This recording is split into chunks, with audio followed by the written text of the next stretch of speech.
Okay, so let's get started. So today I thought I will introduce you. So if all of you can go to this, so session 1.0, and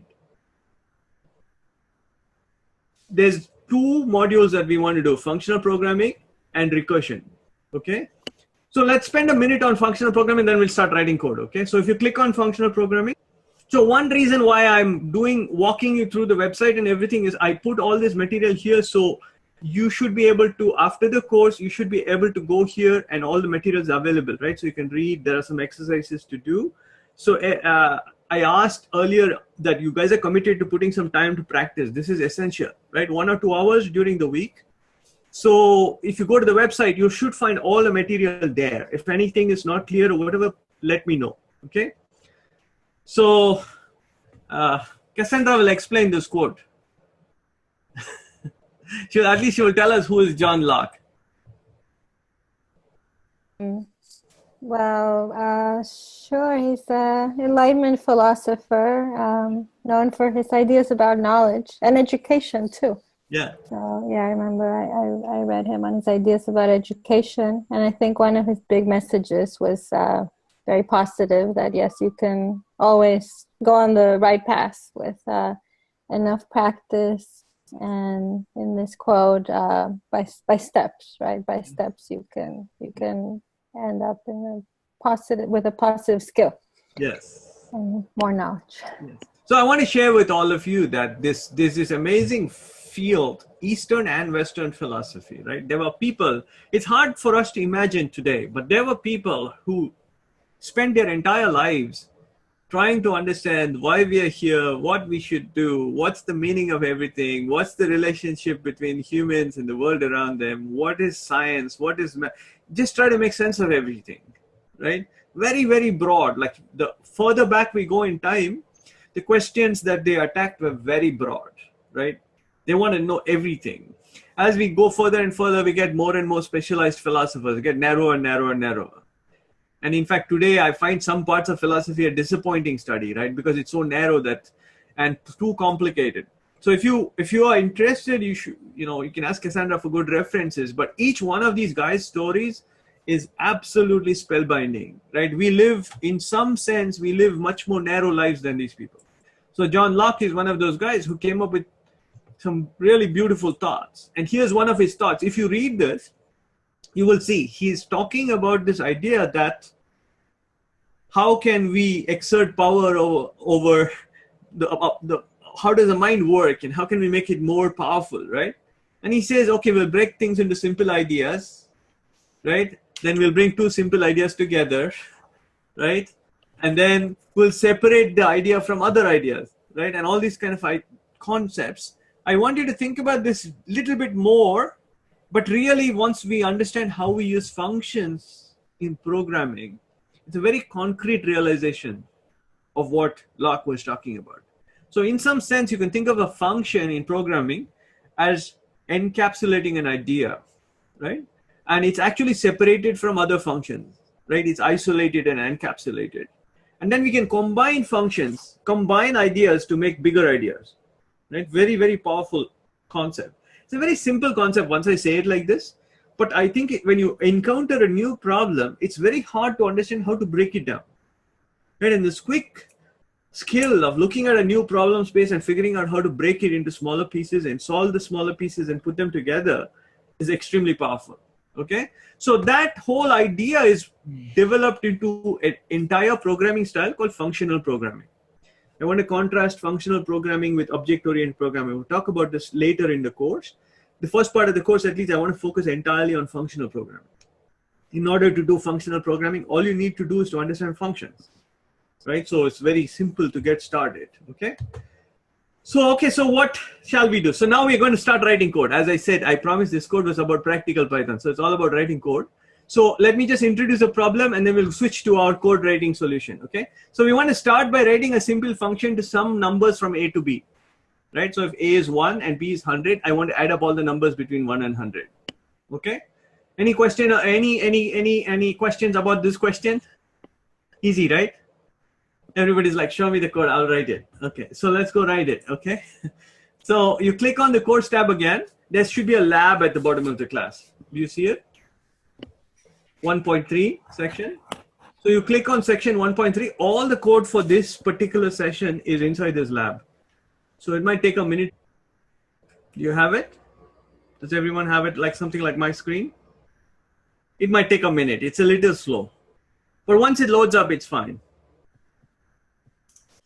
Okay, so as you guys are doing this, let me just talk you through it. So the first thing is, if you need to take notes or if you need me to send you notes, let me know. The first thing is you can click on these. So this is an IDE, Integrated Development Environment. For the previous course, for those of you who did a previous course with me, I used Trinket. So this is equivalent to Trinket, but I'll explain why this is maybe slightly better for this course, okay? So anyway, if you click on, let's click on the main.py file for a minute. So do you see this main.py file? Yeah, and before that, like all Kiran, Cassandra, you're okay with, you got your login working, and Ashish? I'm just getting it through. So okay, like, so yeah, we'll wait for a minute. Let's just Vanchika, just make sure that you get your login working and see the files. Please and chat if there's any. Just chat and say that you are done. Kiran, you are done, right? Yeah. All right, this is gonna be cool. Okay, so the idea is that this is just a editor. There's nothing complicated here, right? So in this editor, you can type whatever you want.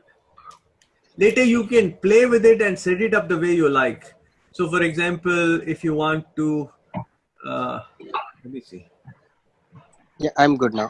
Okay, everyone's good. So you can set it up. You can change colors and themes and all kinds of cool things you can do. But I want to focus on the important things. So you can write a function here, for example, def sqr, and you can run it, right? So let's start off by not even writing anything.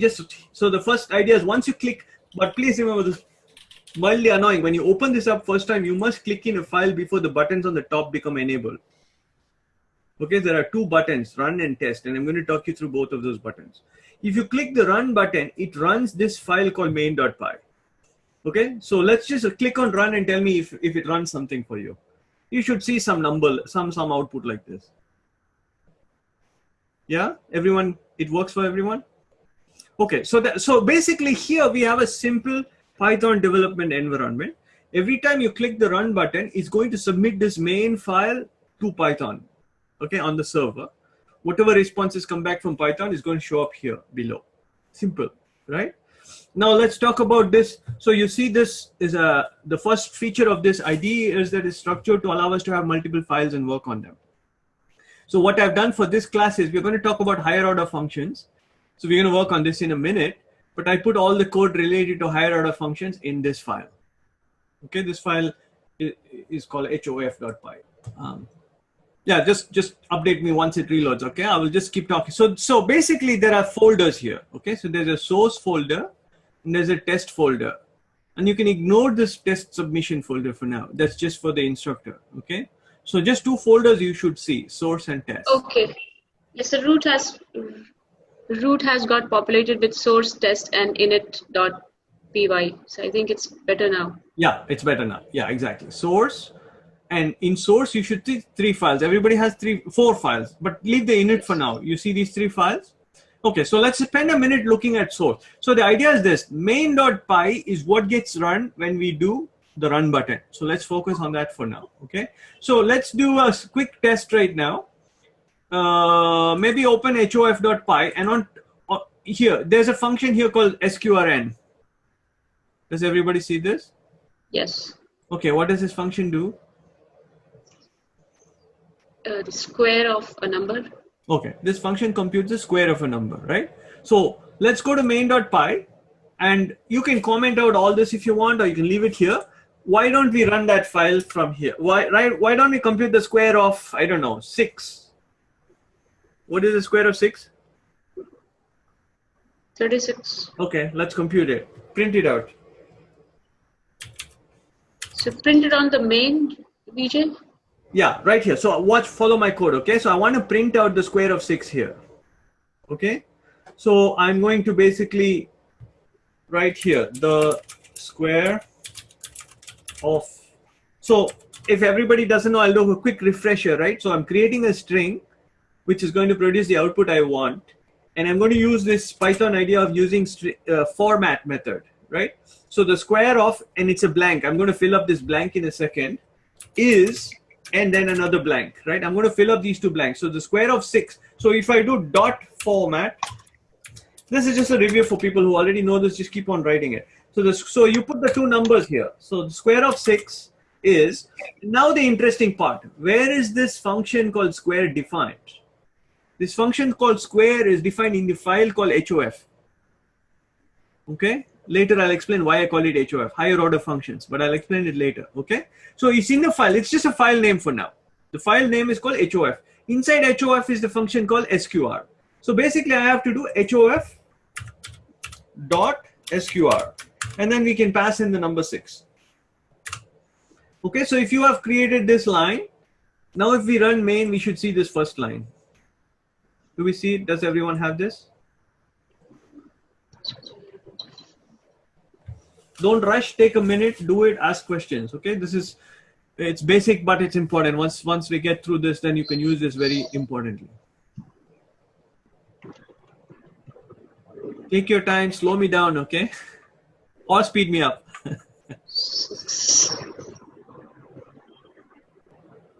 Cassandra looks intrigued. Sorry, I couldn't hear you. No, I got it. Yes, Cassandra's like, it's all this Python coming back at me with a vengeance. So yeah, I hope the other lines are not distracting you right now. Just one line is all you need. If you want, you can delete it or whatever. Okay?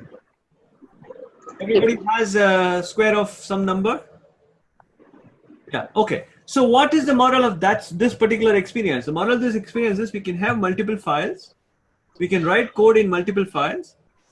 From the main function, I can access code in all the files that are in the SRC folder for now. Make sense? Okay. When you hit this button run, this is what happens. Okay. So now the second exercise that I want to introduce all of you is that this is a big topic. There's a little module in the course webpage about testing, but I'm going to give you a small version. So now suppose we wrote this function called SQR. So let's look at this function. So there's a function called SQRN, right? How will I test and make sure this function is correct?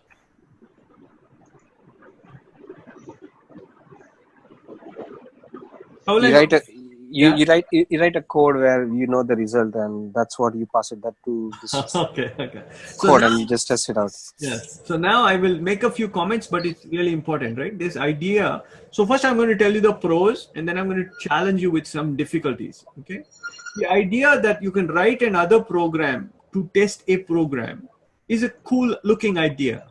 A lot of people, many ships have been launched. Many battles have been fought on this front, right? I'll write a little piece of code to test some other code. But as you are writing code, you see how hard it is to write good code. Not SQR is easy. But if I write some complicated code, to test it is not obviously easy. So I want you to, after this course, think about this, right? Somebody's written a complicated looking program with many functions in there. How will I be able to test it, right? And kind of guarantee that it's actually working, okay? And anyway, we want to go ahead and try to test it. So actually we did test it. We tested it by writing a print statement. And in the print statement, we actually pass in the number 6. We know the answer is 36. So we checked that if I run the SQR function and pass in the input 6, it's going to give me 36. Right? We actually, that's a test. So now let me ask the question, if SQR of 6 is 36, are we done? Is the function right? How could it go wrong?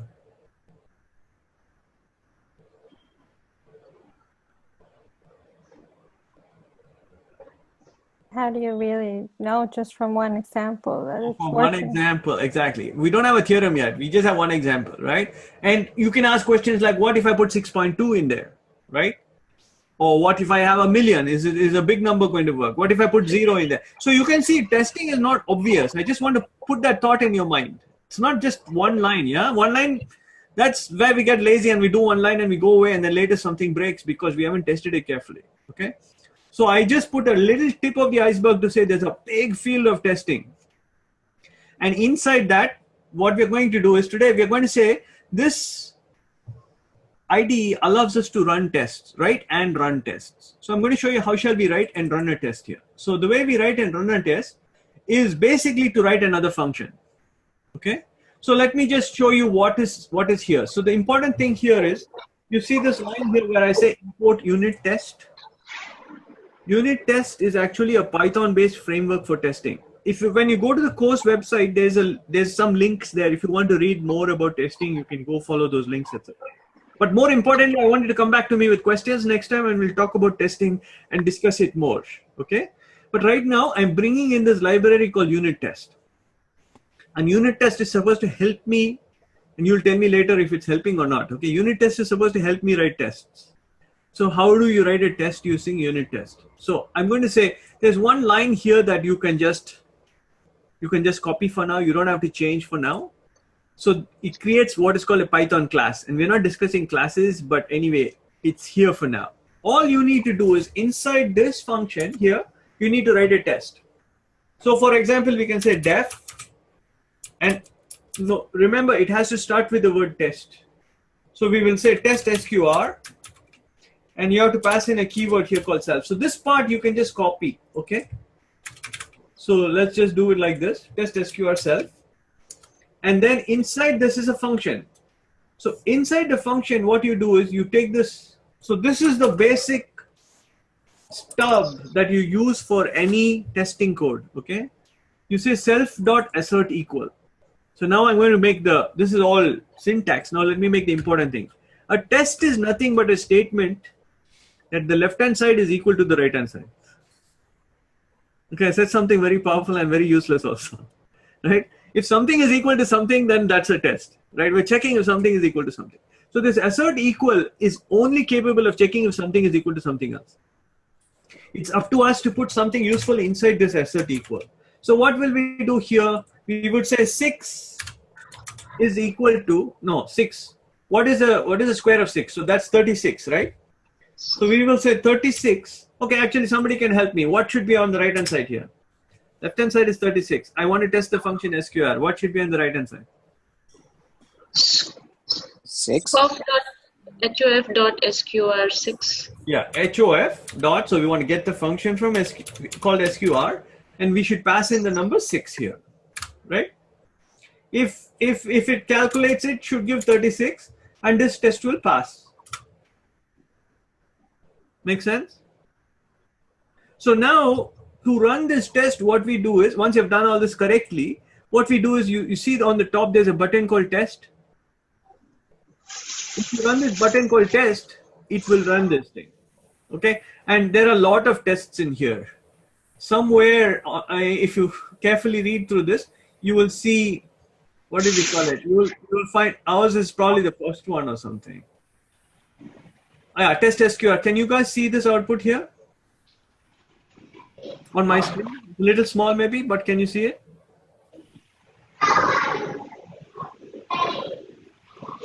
Anyone can see it or can't see it? Can see. Yeah. Can see. Yeah, when you run it, you will see this, right? So it says this test is passed. It's okay, right? And let me you can just try it yourself. Try to break it. Instead of 36, you put 34 or something, and you will see the test will break. It will fail. Make sense? So a lot of complicated story, but at the end of the day, there's really just one useful line. Yes, something equals something else, and that's the test. Okay. So now I have to say that the idea is that when you write your code, I'm teaching you a software programmer's toolbox development skill, is you should write these tests, right? When you're trying to solve a problem, you should write the tests. And if you pass the test, that means you know your code is working correctly. Does it make sense? Vijay, it does make sense, but there are so many fail. What does that mean? There's so many fail. Okay, I will explain. I was going to delete this, but since it's your first day doing tests, I left some extra tests in here. These are extra tests that are meant for the code we are going to write today. We're supposed to write a lot of code today. So as we write more and more code. So now I'm introducing you to a different idea. So the people who got very excited about tests said, oh, before we write code, we should write the tests. Because when you start writing code, you know what it has supposed to do, right? So if you know what it's supposed to do, why don't we write a test? And it's going to fail. When I finish writing my code, I pass the test and I go home. Okay, so this is called test-driven development. So if you search for TDD or test-driven development, you'll see a lot of articles and discussions. I give it to you as a practical thing. Take it with a pinch of salt. You tell me later if all this works for you or not, right? As programmers, we often want to go straight to writing code. Here I'm saying that whether you do it before or after, somewhere we have to ask whether the code we have written is correct or not. And writing tests is a good way to verify if our code is correct. However, it is a big challenge to ensure that you've written the right tests and so on. Okay. Now, the nice thing about this thing is, if you've taken the effort to write a lot of tests, then when you change your code or you break your code or anything goes wrong, these tests will tell you how good you're doing, right? So if you pass all the tests here, that means your code is getting better and better. Okay. So we're going to just explore this, but let me pause. Any confusion about how to write a test?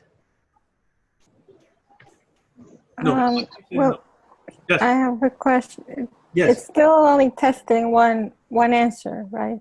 Say that again, Cassandra. Oh, you're still only checking one input for that particular, and that's enough for this. I didn't say it's enough. Oh, okay. So if you want to be a good person, you will check, you will copy this again and give it a different name and write another. So for example, if you want to be systematic, as we talked about earlier, I would do this, for example. Oh, sorry. I would copy this and I would create another test, right? Just give it a different name. So let's say SQR1. I'm not being very creative here, but you can actually say, for example, test SQR with floats, right? So now instead of 36, I will pass in, I don't know, what is the square of some number? I don't know, 1 point, let's take a 2.5 or whatever. What is the square of 2.5? Anyone? 2.5, I guess. 2.5. 25 squared is what? 6.25. Yeah. So I'll put 2.5 into SQR and then I have to put 6.25 here. Okay. So the idea is that you have to come up with these tests, right? And you see how you have to know the answer before you create the test and all kinds of confusions in your head. Okay. Probably one may want one negative number. You may check one. Yeah, negative number, 0. You can write as many as you want. Yeah, and then you can do this. So this is open territory for you, right? Open territory, develop the skill, learn the challenge of, like we said, should you check a negative number? Should you check a large number, small number? Whatever you have to do, you do whatever you think is enough to make your code good. Okay. Now we'll come to the last piece here. Once you have implemented the code, don't do it now, okay? But later we can do this. Once you've implemented the code, you can click on this submit button. Okay. If you click on the submit button, it will basically come to me. There are a bunch of tests I have written for you to pass. If it passes my tests, then you will get grades. And the grades will go back to the course website, right? So you see here, there's 10 points possible. Those points will get updated. Okay, there's one little bug here. You have to hit reload to see the updates. So here's what I would tell you. Even though it's very tempting to keep submitting and getting points and all these things, don't submit too much. It's probably a nuisance anyway. Focus on writing the tests and passing your tests locally. That's why I introduced this whole testing framework. Does that make sense? Hey, John, one more comment. Just make sure that they click the save under project after they're yeah. Oh, yeah. Before you hit refresh. Okay, by the way, this is a huge headache. You must click save here. It's not auto-saving like Trinket, okay? You must click save changes here before you actually hit refresh or go away from this page. Otherwise, all your code will be lost. Okay? So a little bit of headaches. What is the benefit of all this? The benefit of all this is you'll get it automatically graded and you'll get feedback and everything. I have enabled you to submit multiple times, right? So you can get more and more score, incremental score, etc. But I still want to encourage the good discipline of working through the whole thing locally, passing all the tests locally, and then submitting when you're ready. Okay? So let me pause. Yeah. Sorry, just wanted to interrupt in between. Yes. So it's maximum point what you can get is a 10 points, right? 10 points. Yes. Yeah. Okay. 10. Okay. for this particular exercise. So I don't want to make this tedious and boring and everything. It's supposed to be fun. So once we clear out all the submission and testing and everything, let's do some fun code, okay? But let me pass around. Any questions, Kiran? None, DJ. For now, I'm fine. Clear? Okay, give me your impressions. Does this look like something nice, or looks like, oh my God, what is this? No, it looks a little like, oh my God, because there are too many things inside. Okay, so I agonized a lot on this, okay? Maybe I'm challenging you guys a lot. So one of the challenges in the programming world is to be seeing a lot of information, but being able to exclude it and focus on stuff. Here you have a solution with 2 files in it. If you go and open up any real world data science or Python project, you're going to see hundreds of files. And each file will have hundreds of lines in it. So I'm shocking you a little bit into saying, okay, I will stay calm. It's okay, it's not going to bite me. And I will focus on the pieces that I need. Right? I'm saying I am like you. I don't like a lot of clutter and everything. Okay. So try this for a little while. And if the clutter is bothering you, I will give you solutions how you can create your own little project and write 1 line of code or whatever you need. But that does not work in general. When you go into the real world, if you join a team or whatever, or if you start writing a lot of code, your life is going to look like this. Right? So managing this complexity, navigating this complexity is necessary evil. Okay, and we can discuss philosophically. We can discuss why is all this complexity there? Why is not everything simple? Okay. Also, one quick comment. I mean, what Vijay has done, it's giving you a very good structure, right, to take you to your work as well. And you can, once you lay out your projects in this fashion, it will be much easier going forward. Like even if you build complexity, it will not be very difficult to go and maintain your project later. So this is a nice way to lay out your project in code. Yeah. And I'm taking, there's entire courses on unit testing and everything. I'm taking that and making it part of our, we'll just do it easily, right? We won't get sidetracked by it. Yeah. Kiran, for Ashish and Kiran, you can start using it from like tomorrow, from Monday, this kind of structure. Should try to build your habit around this kind of layout. And this will be really, really helpful for you. It will make you a lot more productive. Okay. Yeah. And the idea is this, when multiple people are there, when people say somebody writes a piece of code and says, okay, I've done something. What do? Do you put it into your solution? It can break everything, right? So these tests are all important to make sure that whatever you're putting in is not breaking everything. You don't want to always sit and read every line of code that's coming. Not always, right? So these are all important when you have a team, when you have multiple people. These kind of ideas are very important. The challenge, though, is how to make this all pragmatic, easy to implement. It's not a theoretical discussion, it's a practical discussion. What are the tests I should write? When should I write the test? Should I write it before or after or during or whatever, right? Sometimes that's why when I was managing large teams, I would have all these discussions with my QA teams and all. Is the testing person a different person than the developer? Who is best qualified to write the test? Is the developer better to write the test or somebody else better to write the test? And all these kind of things we must discuss, right? Because only then we will get the sweet spot that this is actually helping. Usually what happens, they have 2 teams. They fight with each other, right? The quality assurance guy's job is to write code that shows that your code is bad.